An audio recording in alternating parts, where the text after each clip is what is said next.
일본의 민화 중에 명주북이라고 하는 제목의 이야기가 있습니다. 큰 군주가 일찍 별세를 하면서 외동딸이 그 군주의 자리를 대신하게 되어집니다. 아무래도 남성 중심의 사회이다 보니까 여자의 몸으로 군주의 일을 끝까지 감당하는 일은 어려운 일입니다. 그래서 신하들도 이 유미꼬라고 하는 이 군주의 딸이 빨리 배우자를 좀 맞았으면, 그러면 그 배우자는 자연히 군주의 대를 이어가게 되어질 겁니다.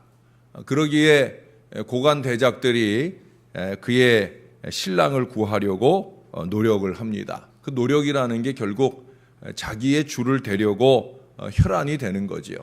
자기 아들을 들이대 보거나 또는 자기의 인척을 들이대서, 그래서 그러하여금 군주가 되게 하고 그 권력을 함께 누리고자 하는 그런 마음이었던 거예요.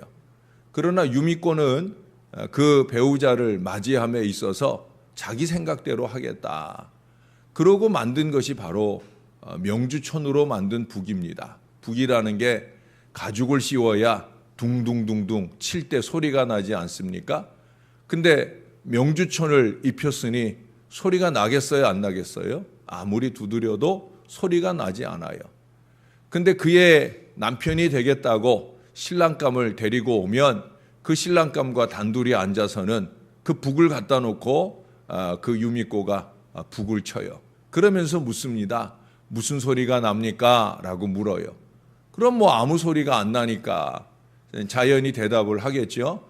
아무 소리도 안 나잖아요 라고 대답을 해요. 그러면 됐습니다 하고 그냥 돌려보내는 거예요. 오는 사람마다 그렇게 대답을 하고 퇴짜를 맞는데 어느 날 한 총각이 왔어요. 그에게도 역시 마주 앉아서 이 명주북을 칩니다. 아무 소리도 나지 않는 그 북을 치고 나서 또 물었습니다. 무슨 소리가 나느냐라고 물었더니 그가 이렇게 대답을 합니다. 북소리가 나잖아요 라고 대답을 하는 거예요. 유미꼬가 깜짝 놀라서 어떤 소리가 나느냐 묻자 그는 거침없이 대답을 합니다. 고요의 소리가 납니다 라고 대답을 하더라는 거예요.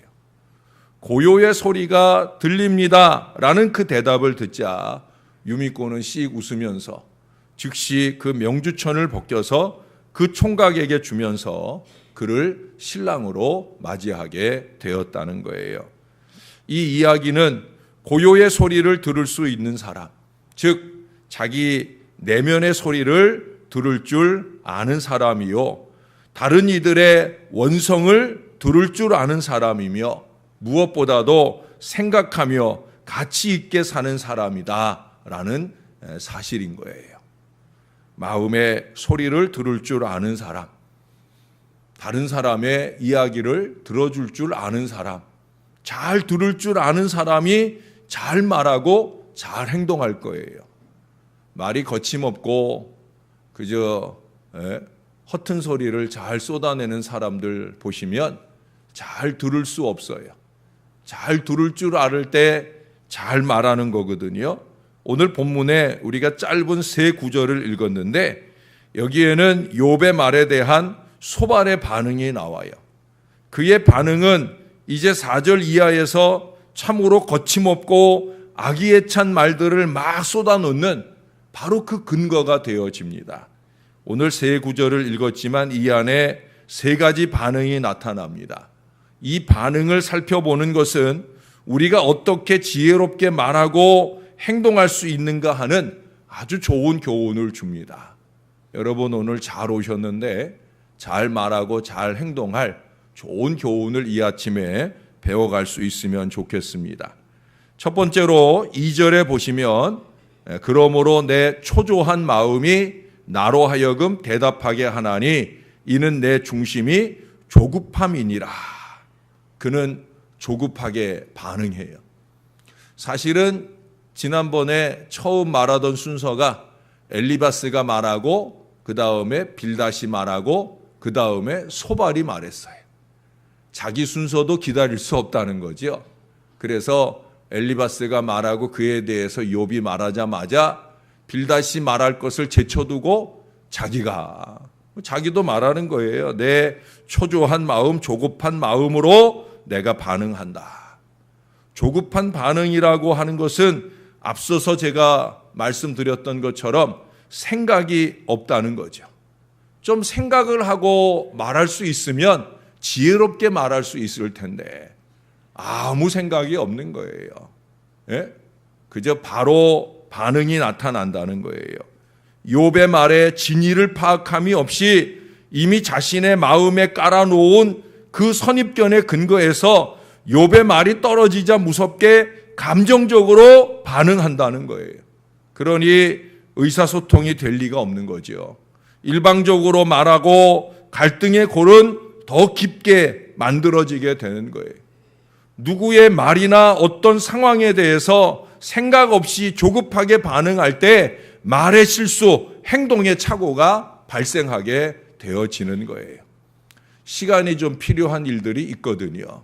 그런 일들은 좀 진득하게 기다리고 일의 결말을 보고 말할 수 있어야 되는데 그럴 여유가 없는 거지요. 결국 이 조급한 반응은 후회를 하게 되는 경우가 많이 있다는 겁니다. 그래서 골로새서 4장 6절에서 바울은 우리들에게 권면을 합니다.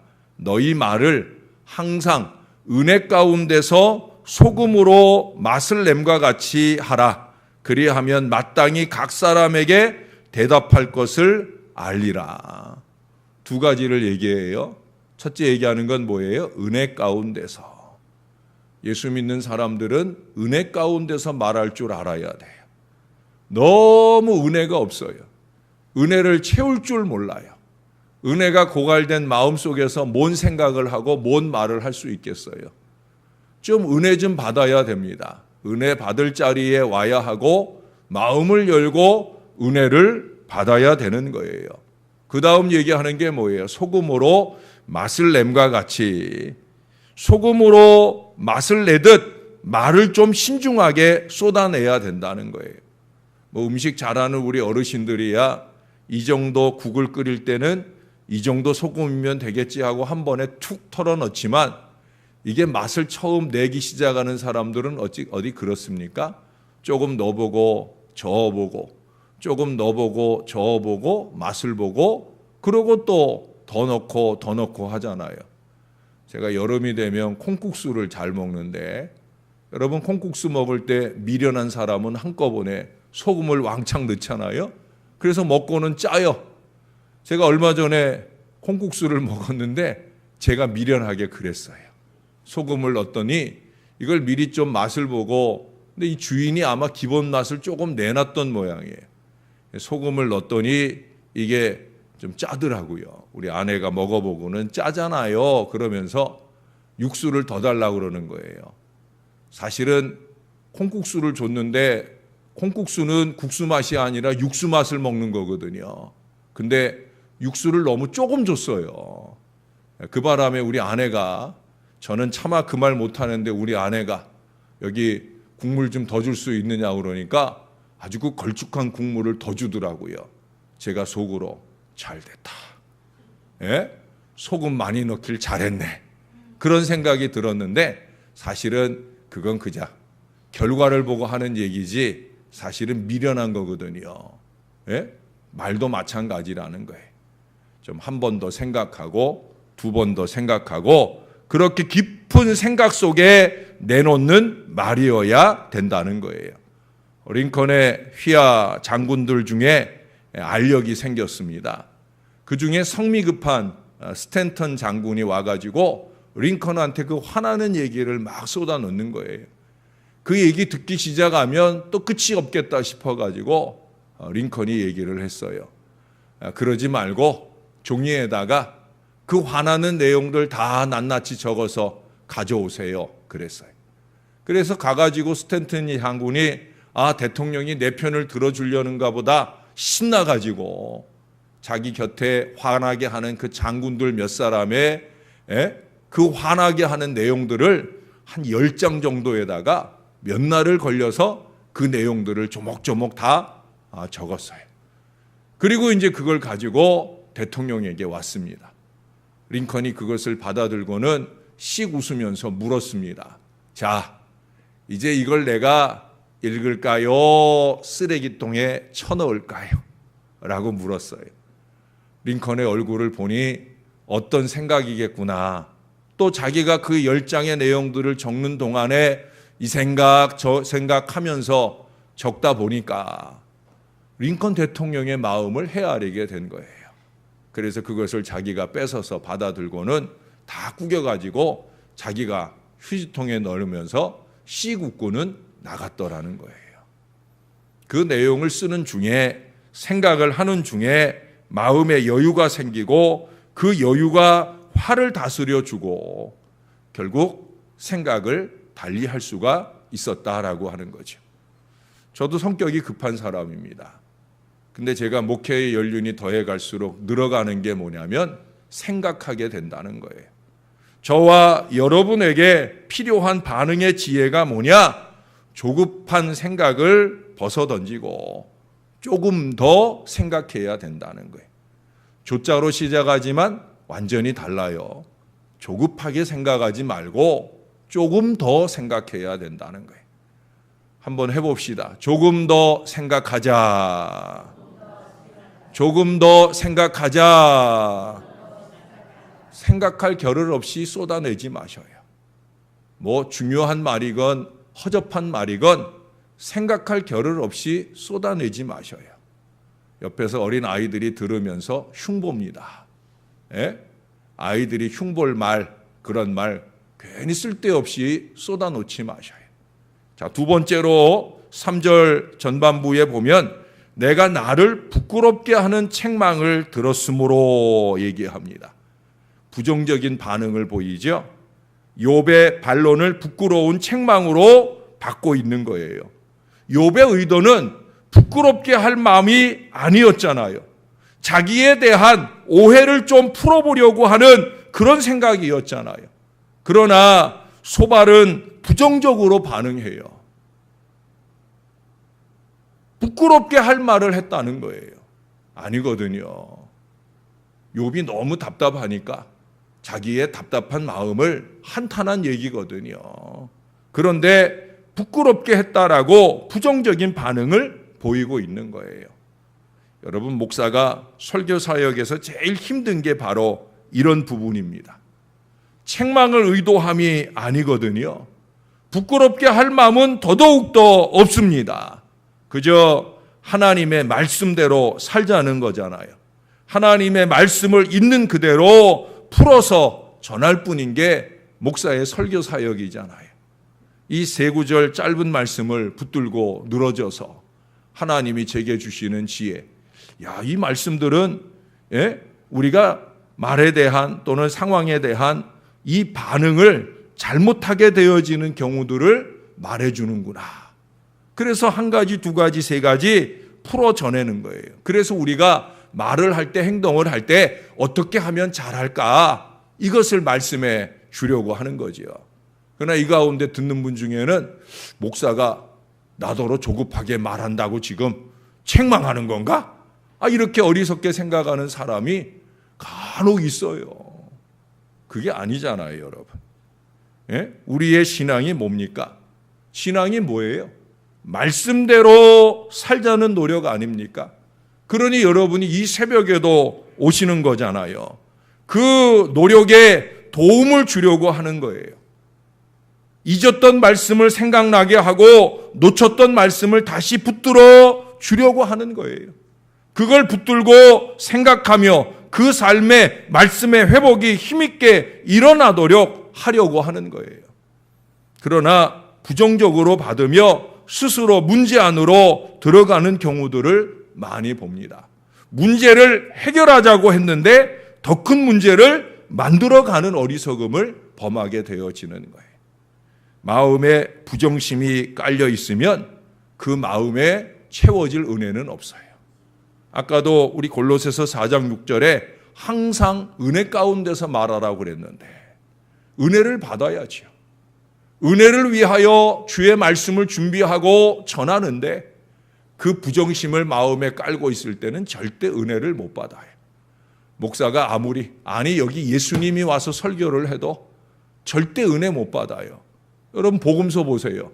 거기 사두개인이나 바리새인들, 그 당시 종교 지도자들, 똑똑하다고 말씀 좀 안다고 하는 그들이 주의 말씀을 받을 때 예수님 말씀 은혜로 받아요? 개떡으로 받아요? 개떡으로 받잖아요. 결국 예수님 십자가에 못 박아 죽이잖아요. 부정심이 깔려 있으면 절대 은혜 못 받아요. 새벽 아침 어렵게 오셔서 은혜 받으려 하시는데 은혜 받고 가시기를 바랍니다. 부정심을 벗어 던지고 오늘은 어떤 은혜 말씀을 받을까? 이 골몰이 있어야 된다는 거예요. 자, 세 번째로 3절 하반절에 보니까 나의 슬기로운 마음이 나로 하여금 대답하게 하는구나. 참 교만한 표현을 하고 있죠. 내가 이래봬도 슬기로운데 네가 뭘 나를 가르치려고 그래? 지금 그 얘기하고 있는 거예요. 자기가 제일 잘났는데 나한테 감히 설교하려 하느냐고, 가르치려 드느냐고, 나는 스스로도 잘 깨닫고 잘 분별하고 오히려 가르치는 자리에서 역할을 할 수 있을 만한데 그런 내게 뭔 말을 하느냐고. 그야말로 더 이상 배울 것이 없고 내가 하산해야 될 상황이다라고 생각을 하고 있는 거예요. 그러니 새 은혜라는 게 들어갈 틈이 있겠어요? 없겠어요? 없죠. 이미 내가 은혜 다 아는데 뭐 다 아는 말 하네 라고 생각하는데 어찌 새 은혜가 그 마음에 채워질 수 있겠느냐는 거예요. 여러분 잊지 마셔요. 은혜는 낮은 곳을 향하여 흐릅니다. 언제든지 제가 자주 여러분에게 반복해서 드리는 말씀이에요. 은혜는 항상 위로부터 오는 은혜는 항상 낮은 곳으로 흐른다는 거예요. 진정한 지혜는 무릎 꿇음에 있다는 거예요. 어린아이에게서조차도 배울 마음이 있을 때 그때 우리는 하늘의 은혜를 깨달을 수 있는 거예요. 겸손히 자세를 낮춘 마음에 하나님의 말씀이 깨달아지고 하나님의 미래를 꿈꾸게 하시는 역사가 나타나게 된다는 거예요. 자기가 꾸는 꿈이 허황된 몽상이 아니라 그 꿈을 이루어 주실 하나님의 도움을 얻는 아름다운 비전이 될 수 있는 거예요. 16년 전에 2002년도 우리나라에서 월드컵이 진행될 때 그때 가장 많이 유행했던 슬로건이 있었어요. 뭔지 기억나셔요? 꿈은 이루어진다라는 말이었어요. 근데 여러분 어떤 사람이 꿈을 꿀 수 있을 것 같아요? 어떤 사람이 그 꿈을 이룰 수 있을 거라고 생각하십니까? 겸손한 사람이죠. 감독 앞에 모여든 선수들이 겸손하게 감독의 지휘 전술을 따를 마음일 때, 그 모든 훈련을 겸손히 받을 마음일 때, 그럴 때 그들 속에 실력이 체득이 되고 또 전술이 체득이 되어서 감독이 원하는 바로의 좋은 결과들을 거두어낼 수 있을 거예요. 꿈은 그렇게 이루어지는 거예요. 개인이 이룰 꿈이나 교회가 이룰 꿈이나 다 마찬가지입니다. 겸손한 마음일 때에야 하늘이 주는 꿈을 볼 수 있고요. 겸손한 마음일 때에야 그 하늘이 이루어 주시는 꿈을 이루기 위해서 우리 하나님을 겸손히 붙들고 매달리게 되어지는 거예요. 사랑하는 여러분, 교만한 사람에게는 절대 적용되지 않을 꿈은 이루어진다는 거예요.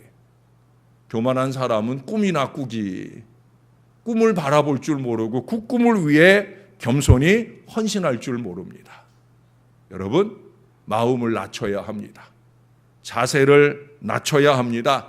살아있는 하나님의 말씀이 내 안에서 고요의 소리로, 행동의 소리로 나를 자극할 수 있도록 마음을 열어야 된다는 거예요.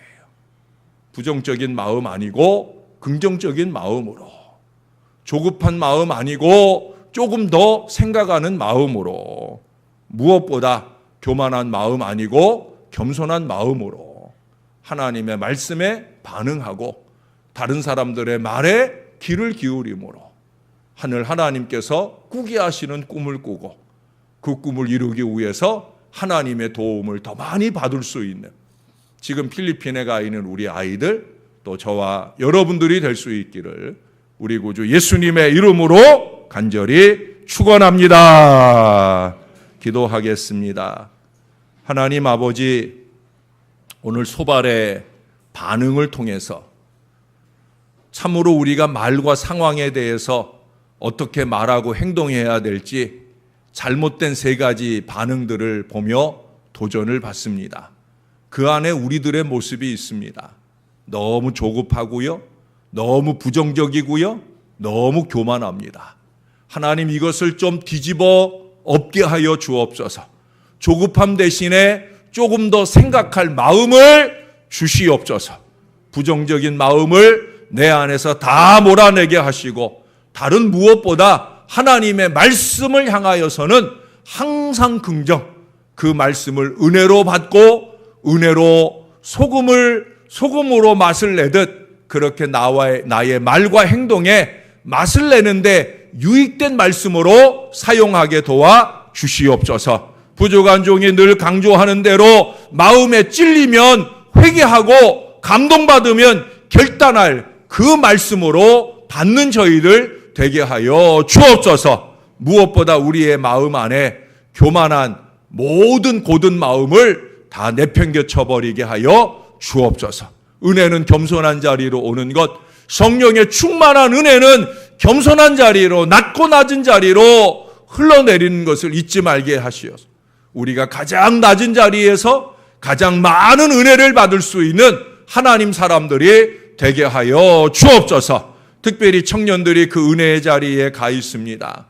필리핀 아이들이나 어른들에게 높은 자리에서 내려다보는 마음을 제하여 주시고 그들의 바닥에서 그들을 오히려 섬겨 받들고자 하는 그 귀한 믿음 마음으로 남은 일정을 잘 마치고 오도록 은혜를 베풀어 주옵소서. 우리도 그 마음으로 말하고 행동하는 이 지혜가 넘쳐나도록 주여 우리를 도와 주시옵소서. 예수님의 이름으로 기도합니다. 아멘.